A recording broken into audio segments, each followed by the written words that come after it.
ahead.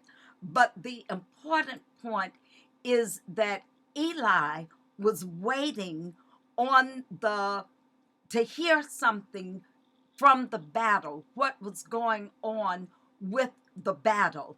Now, Eli was the priest, but he was more than the priest, the spiritual priest of the people. He was also the judge. He was the one who would judge what was right, and who was wrong in disputes. And when the Israelites had taken the Ark of the Covenant with them to battle, the thing about it is God did not tell them to do that. And Eli was worried about the Ark of the Covenant. So everyone knew when they saw how the Benjamite was running to them, they knew that it was bad news. Eli was blind because he was 89 years old, but he could hear the people crying based on the news that they had received of what was going on the battlefield. He could hear the people crying. So when he heard the man in verse 16, he asked him, "What happened?" And he told him in verse 17 that it was bad news. He told him that his son Hophni and Phinehas died on that day, the same day in the battle. Now, if you will remember, or if you have read at some point on your own, chapter 2 of First Samuel, you know that there was a prophecy from God that because Eli's two sons, Hophni and Phinehas, they were wicked.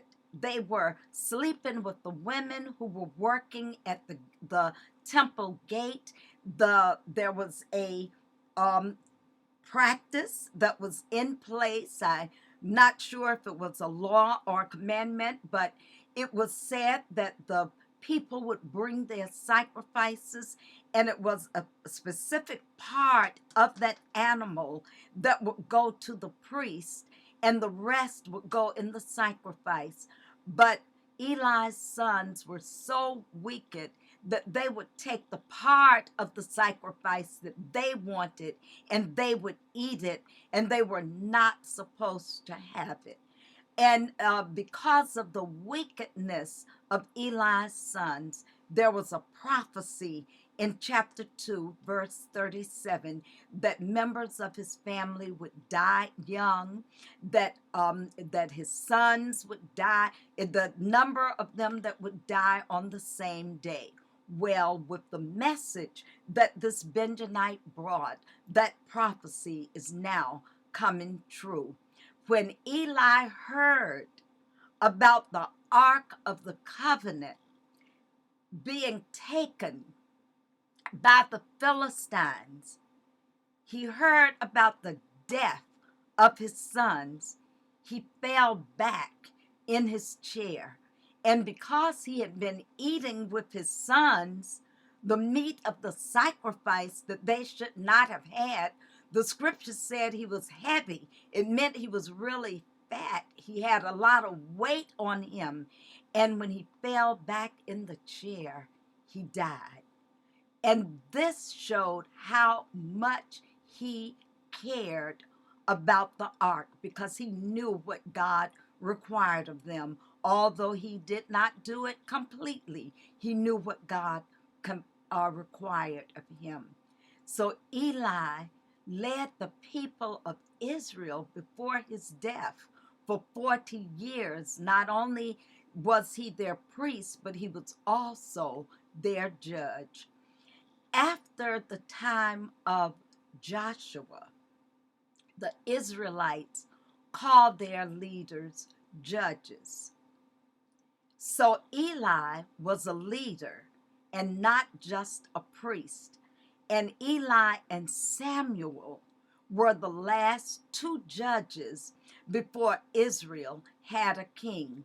Now, when Phinehas's wife heard what had happened. She went into labor, and while in labor, she delivered a son. Now, you all know from the history, our biblical history, that to have a son was just about the greatest thing that a woman could do on this side of heaven, was to produce a son. And she had a son, and the women who were helping her with the delivery told her, "Oh, you have a son." And they expected that she would be happy, but she was not happy. She was dying, and she was more concerned about the Ark of the Covenant being taken from the Israelites than she was about the birth of her son. And even in her death, as she was dying, she named her son Ichabod, which meant the glory has left. She realized, and Eli realized, that the glory of God had left Israel. The presence of God had left. They took the Ark of the Covenant with them wherever they went. And the very first thing that they would do was pitch a tent and put the Ark of the Covenant there, because to them it represented the presence of God. Listen, saints, as I close, we don't have to travel with the box, the Ark of the Covenant. He will come to live inside of us, in our hearts, and we will always have the presence of the Lord, and we will never have to say, Ichabod, that the presence, the glory of God has left. I love this word, and I pray that it bless you today. And as you pray your way through the day, walk with the King and be a blessing.